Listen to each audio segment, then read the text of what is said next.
యుద్ధం అంటే తుపాకీతో తుపాకీని కాల్చడం, మోటార్లతో మోటార్లను కాల్చడం ఇట్లాంటి రోజులు పోయినాయి. తర్వాత కాలంలో వైమానిక దాడులైనయి. ఇప్పుడు డ్రోన్ దాడులైనయి. యుద్ధపు తీరు మారిపోయింది. సంప్రదాయ యుద్ధం కాదు ఇప్పుడంతా. ఈవెన్ ఫ్యూచర్‌లో ఆర్టిఫిషియల్ ఇంటెలిజెన్స్ యుద్ధం. దీంతో పాటుగా ఫైనాన్షియల్ వార్, అలాగే మరొక స్ట్రగుల్ ఏంటి అంటే సైబర్ వార్. ఇప్పుడు సైన్యంలో సైబర్ విభాగాలు కూడా పెట్టుకుంటున్నారు.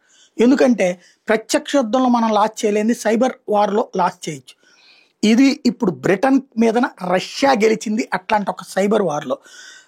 ఏదైతే రష్యన్ హ్యాకర్లు బ్రిటన్‌కి సంబంధించినటువంటి మిలిటరీ డాక్యుమెంట్స్‌ని రష్యన్ మిలిటరీలో ఉన్నటువంటి హ్యాకర్స్ గ్రాబ్ చేశారు. పెద్ద ఎత్తున బ్రిటన్‌కి ఎక్కడెక్కడ సైన్యం ఉంది, ఎంతెంత మంది ఉన్నారు, ఎలా ట్రాన్స్‌పోర్టేషన్ జరుగుతుంది, ఎంత ఖర్చు అవుతుంటుంది అన్నటువంటి టోటల్ సెన్సిటివ్ డాక్యుమెంట్స్ చోరీకి గురైనయి అన్నటువంటిది ఇప్పుడు బ్రిటన్ తేల్చుకుని కంగారు పడుతుంది.